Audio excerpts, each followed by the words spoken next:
There are two figures decorating San Francisco City Hall. The first is Lincoln, the face of America's civil rights. But behind the building is another figure.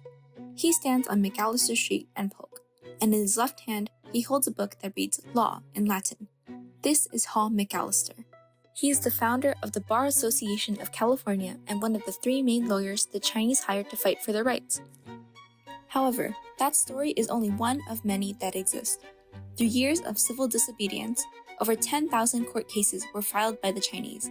Cases like these asserted the responsibility of the people to unite in order to fight for themselves, setting the precedent for American rights. What most Americans believe in today, the rights that they have, were won by the Chinese.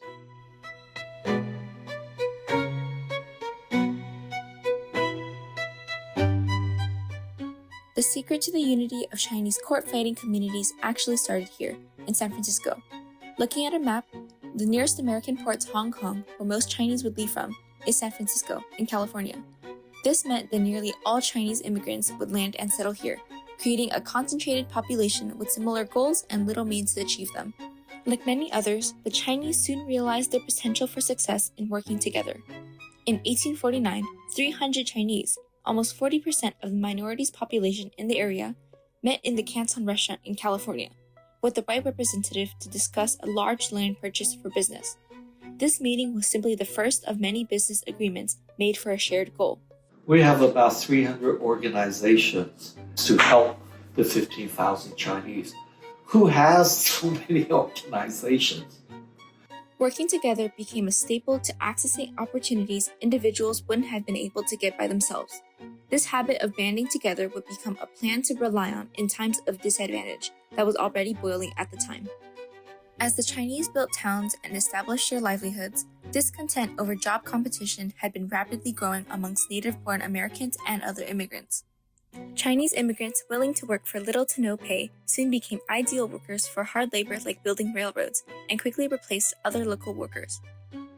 The earlier wave of Irish immigrants in particular resented the Chinese for taking over their jobs. It didn't help that the Chinese kept pouring into the country by the millions. Statistics from the 1850 census showed this increase of 660 Chinese to nearly 35,000 from 1850 to 1860. Although over one-third of immigrants would eventually return to their native homes, the Chinese in California became an increasing point of conflict for the majority. With increasingly violent exchanges, Chinese towns in California began to form protective groups to support themselves. These included the Samyup, Siyup, Ningyuan, Yongwo, Hopwo, and Heapcut, who would eventually consolidate into the Chinese Benevolent Association, later renamed the Chinese Six Companies.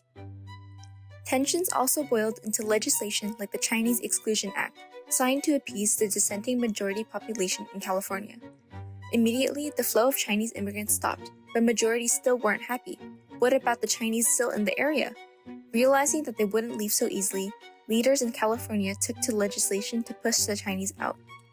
In 1880, the city of San Francisco issued an ordinance that declared any laundromat in a wooden building had to operate under a permit over fire concerns from boiling water practices.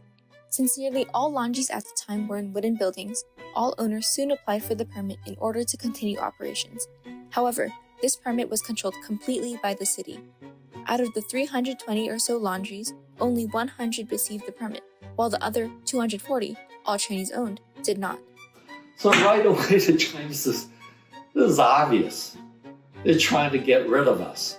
So they hired the best lawyer money could buy. They went and raised the money, $20,000. $20,000 they raised is equivalent to $500,000 today. A laundry owner named Li Yik volunteered to challenge the permit and operate without it. After being arrested by Sheriff Peter Hopkins, Li Yik refused to pay the fine and sued alongside another owner and attorney Hall McAllister. Yik Wo versus Hopkins lost through local and state courts until it reached the Supreme Court, where they argued that the equal rights protection in the 14th Amendment also meant enforcement of the law had to be equal too. And they succeeded, with the Supreme Court agreeing to this interpretation of the 14th Amendment. With this, the city of San Francisco was forced to amend its discriminatory policy, protecting the rights of Chinese laundries to operate. However, the Chinese didn't just stop at protecting their laundries. Between the late 1800s and the early 1900s, the 105,000 Chinese in America filed over 10,000 court cases, 30 of them making it to the Supreme Court. Again and again, the Chinese took to the courts to defend their rights, backed by their own communities and organizations. In 1885, around the same time Yik Wo was making its way to federal courts, a local Chinese-American family sued Spring Valley Primary School in San Francisco for refusing their daughter Mommy Tape to attend. Joseph and Mary Tape, supported by other immigrants, argued that since they also paid state taxes, it was against the 14th Amendment to withhold access to public education. Eventually, the Superior Court of California ruled in favor of the Tape family, granting them and other immigrants access to public education. However, Mommy Tape would never go to Spring Valley. In a hasty decision after the ruling, the city of San Francisco passed a law designating immigrants to separate schools, effectively creating one of the earliest separate but equal systems in America. Later cases like Gong Lum versus Rice would attempt to reverse this, to no avail. It seems no matter how a Chinese may live and dress, as long as you know that they are Chinese, they are hated as one, Mary Tape said to the Daily Alta. There is not any right or justice for them. Most of these thousands of lawsuits actually targeted immigration. Perhaps one of the most widely known of these cases was Wong Kim Ark versus U.S. in 1898. In this landmark case for the 14th Amendment, American-born Wong Kim Ark had been denied re-entry into the U.S. after the Chinese Exclusion Act was passed. Since the act denied citizenship to anyone of Chinese race, the amendment's "all persons born in the United States are citizens" apparently did not apply to Wong Kim Ark.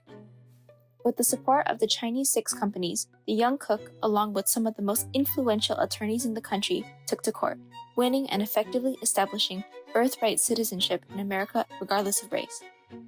The Chinese were not cheap. They hired the best, most influential. And the Chinese want, once and for all, you're born here, you're American. These cases didn't just protect Chinese rights.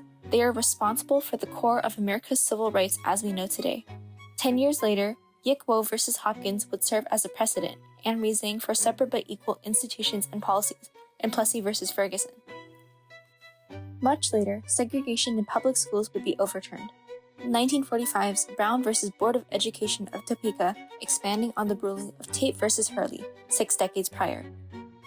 Zhang Shenhuang versus United States, 1924. Confessions obtained by coercion were ruled inadmissible in court, later served as precedent for Miranda versus Arizona. Lau versus Nichols, 1971. Biliterate public education was required for populations with high immigrant makeup. Wong Kim Ark versus U.S., 1898. Birthright citizenship. These are values we consider basic rights, obvious even. These rights had also cost Chinese Americans money, trust, and sacrifice. Why is this story so buried in our own home? We pay for it. People went to jail. And we don't tell the story. These rights weren't just fought to benefit any one person. These were simply a response to a threat over a people's home. But this threat still continues today. And we will begin the process of returning millions and millions of criminal aliens back to the places from which they came. Chinese Americans were not the first to fight for their rights, but a simple habit of sticking together to get things done, a desire to protect their livelihoods. This is the legacy Chinese immigrants in America leave behind, hidden behind running businesses, reading police rights, and English learner classes. The court cases gave Americans these rights that lasted. So, don't tell us to go back to where we came from, where we gave you all these rights. If you think about it, the core beliefs and values we have in this country.